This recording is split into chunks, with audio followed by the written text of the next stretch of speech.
રાજકોટમાં ખાનગી પ્રાથમિક શાળાઓની અંદર મોંઘીદાટ ફીઓ વસૂલવામાં આવે છે, ત્યારે વાલીઓને શું ખરેખર ખબર છે કે તેઓ જે ફી ભરી રહ્યા છે તેની સામે તેમના બાળકોને ઇન્ફ્રાસ્ટ્રક્ચરના નામે શું મળી રહ્યું છે, અથવા તો કયા પ્રકારનું શિક્ષણ મળી રહ્યું છે? તાજેતરમાં જ વિદ્યાર્થી એક્ટિવિસ્ટ રોહિતસિંહ રાજપૂતના એક પરિચિતે આરટીઆઈ કરેલી ને તેમાં એક જવાબ આવ્યો છે. આજે એના પર જ ચર્ચા કરવી છે. રોહિતસિંહ, આરટીઆઈ શા માટે કરવામાં આવી હતી અને શું જવાબ આવ્યો છે એની અંદર?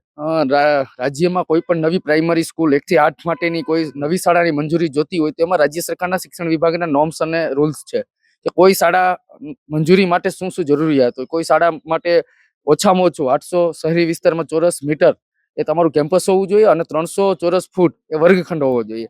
તેમજ તમારી માલિકીનું હોવું જોઈએ અથવા તો 15 વર્ષનું રજીસ્ટર ભાડા કરાર હોવું જોઈએ. આવા કેટલા પ્રકારના નિયમો છે.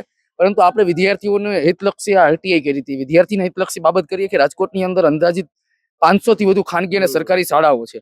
હવે વાલીઓ એડમિશન લઈએ તો બસ સોશિયલ મીડિયામાં માર્કેટિંગ લઈએ કે આ ભાઈનો મગનભાઈનો છોકરો ત્યાં ભણે, ત્યાં 80,000 ફી છે તો મૂકી દો. ખરેખર વાલીને એ ખબર નથી હોતી કે તમે કયા કયા પ્રકારની ફી ભરો છો. રાજ્ય સરકાર એફઆરસી કરી અને ફી નિયંત્રણ માટે કાયદો લઈ આવી છે, પરંતુ વાલીઓને ફી કોઈ બાબતે કોઈ રાહત મળતી નથી. દર વર્ષે 10-15% વધારો જોવા મળે છે. જે અમે આરટીઆઈ કરી, આરટીઆઈમાં સ્પષ્ટપણે રાજ્ય સરકાર અને જિલ્લા શિક્ષણ વહીવટી તંત્રએ અમને જવાબ આપ્યો છે કે મોટાભાગની શાળાઓની અંદર એ પ્લેગ્રાઉન્ડ એરિયા નથી. રાજ્ય સરકાર તો જ શાળાને મંજૂરી આપે છે કે તમારી પાસે રમતગમતનું મેદાન હોય, બાળકોને કોઈ જાહેર સુવિધા એટલે કે એના વોશરૂમ કે જવું હોય તે માટે ક્યાં કેટલા ફ્લોરમાં કેટલા ફૂટનું હોય એ નિયમ હોય, કોમ્પ્યુટર લેબ હોય, લાઇબ્રેરી હોય, વિદ્યાર્થીઓને સુરક્ષાને લઈને ફાયર એનઓસી થી માંડી અને તમામ પ્રકારના આજુબાજુના એનો કયા પ્રકારનો હેતુ છે, શૈક્ષણિક હેતુથી બિલ્ડિંગને મંજૂરી મળેલી છે. આવા કેટલાય પ્રકારની નિયમ્સ અને રૂલ્સ હોય છે, પરંતુ વાલી આ પ્રકારની કોઈ માહિતી મેળવતું નથી. બસ માત્ર એને સ્કૂલે મૂકી આવે છે. ખરેખર કોઈ આપાતકાલીન ઘટના કોઈ બને તેનો જવાબદાર કોણ? એની પાસે ફાયર એનઓસી નથી. અમે જ હમણાં થોડાક ટાઈમ પહેલા રાજકોટની ન્યૂ ફ્લોરા અને અંબિકા વિદ્યાલયનું કીધું, એની પાસે સ્થળ ફેરની મંજૂરી નથી.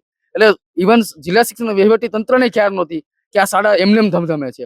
એટલે ખૂબ જ ગંભીર પ્રશ્નો. અને આરટીઆઈ માંથી શીખવા અને વાલીઓને લાલબત્તી સમાન કિસ્સો એ છે કે ભાઈ કોઈ સ્કૂલની મંજૂરી એ રાજ્ય સરકારના અમુક નોર્મ્સ પ્રમાણે આપી છે, તો કોઈ વાલી કોઈ દિવસ માંગતા નથી કે તમારી પાસે લાઇબ્રેરી છે, અમારા બાળકને વોશરૂમ જવું હોય તો કેટલા વોશરૂમની સુવિધાઓ છે, કોમ્પ્યુટર લેબ છે.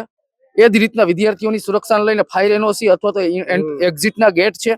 આ તમામ પ્રકારની વાલીઓએ માહિતી માટે સાવચેત રહેવું પડશે. કારણ કે માત્ર તમે ફી ભરો અને બાળકની વાલી મિટિંગમાં હાજર રહો એ માત્ર તમારો બાળક શૈક્ષણિક હેતુથી ભણતો નથી. તમામ પ્રકારના રૂલ્સ રેગ્યુલેશન વાલીઓને જાગૃત થવું જોશે. શિક્ષણ લક્ષી તમે ઘણા મુદ્દાઓ ઉપાડ્યા છે કે જેમાં વિદ્યાર્થી હકમાં ઘણા નિર્ણયો થયા છે. આ મુદ્દા ઉપર આપનું શું આગામી વલણ રહેશે? અમે જે આરટીઆઈમાં જે માહિતી માંગી છે એમાં જે રીતના અમને રાજ્ય સરકારના નવી સ્કૂલ માટેના જે મંજૂરીના નોર્મ્સ મળ્યા છે, હવે અમે એ આરટીઆઈ કરું છું કે રાજકોટની જે જૂની અને નવી શાળા, કારણ કે વર્ષોથી 10 વર્ષ પહેલા મંજૂરી લીધી હોય તેના માટેના નોર્મ્સ એ વર્ષના હોય. હવે નવી શાળાની મંજૂરી એ નવા નોર્મ્સ હોય.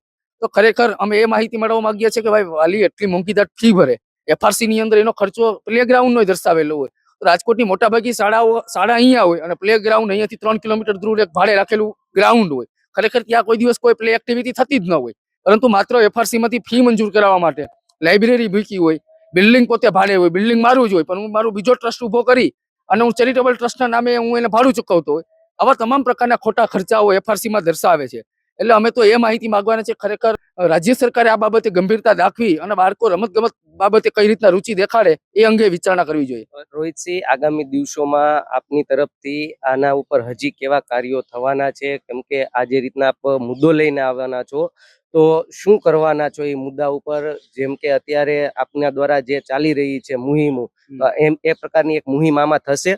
100% વાલીઓને જાગૃત અને અવેરનેસ કરવા માટે અમે એક મુહિમ ચલાવવાના છે. એટલે તો માહિતી મેળવશું કે કઈ શાળાઓ પાસે પ્લેગ્રાઉન્ડ નથી. બીજી માહિતી એ હશે કે એફઆરસી પાસેથી માંગીશું કે આ લોકોએ પ્લેગ્રાઉન્ડ ક્યાં દર્શાવ્યા છે. તમે વાલીઓ પાસેથી રમતગમત નામના 2500, 3000, 4000 થી માંડી 10,000 ફી લ્યો છો, ખરેખર ગ્રાઉન્ડ નથી, તમે લઈ ક્યાં જાઓ છો? એટલે તમામ બાબતે ઝીણવટપૂર્વક લેસન કરીશું. માત્ર પ્રતિ આક્ષેપો એ માત્ર નથી. અમારું વિઝન છે કે બાળકોને રમતગમત બાબતે અને જે ફી ઉઘરાવે છે ખરેખર એને પ્રાઇમરી સુવિધાઓ મળે છે કે નહીં, નથી મળતી તો વાલીઓને જાગૃત કરીશું. જિલ્લા શિક્ષણ અધિકારીઓને વાલીઓને સાથે રાખીને ઘેરાવ કરીશું. આ તમામ પ્રકારે અમે તબક્કાવાર આગામી સમયની અંદર કાર્યક્રમો અને વિરોધો અને આંદોલનો કરવાના છે. રાજકોટમાં ખાનગી શાળાઓ ઉપર અત્યારે જે પ્રકારે ફી વસૂલવામાં આવે છે, એફઆરસી ના નામે જે અત્યારે ફીનો મોટો ધમધમાટ ચાલી રહ્યો છે, ત્યારે વાલીઓની પડખે હવે વિદ્યાર્થી એક્ટિવિસ્ટ આવ્યા છે અને ખરેખર વિદ્યાર્થી લક્ષી કાર્યો થવા જોઈએ શિક્ષણમાં. તે હેતુસર અત્યારે આગામી દિવસોમાં આપણને કંઈક નવી મુહિમ છે તે આ વિદ્યાર્થી એક્ટિવિસ્ટ રોહિતસિંહ રાજપૂત દ્વારા જોવા મળશે અને ખાસ તો જિલ્લા શિક્ષણ અધિકારી અને વાલીઓને સાથે રાખીને તેઓ આ મુહિમ કરવાના છે. ત્યારે હવે જોવું રહ્યું કે આગામી દિવસોમાં વિદ્યાર્થી લક્ષી કેવા કેવા કાર્યો થશે. સહયોગી યુવરાજ ચૌહાણ સાથે પ્રતિપાલસિંહ ઝાલા, ફૂલછાપ ડિજિટલ, રાજકોટ.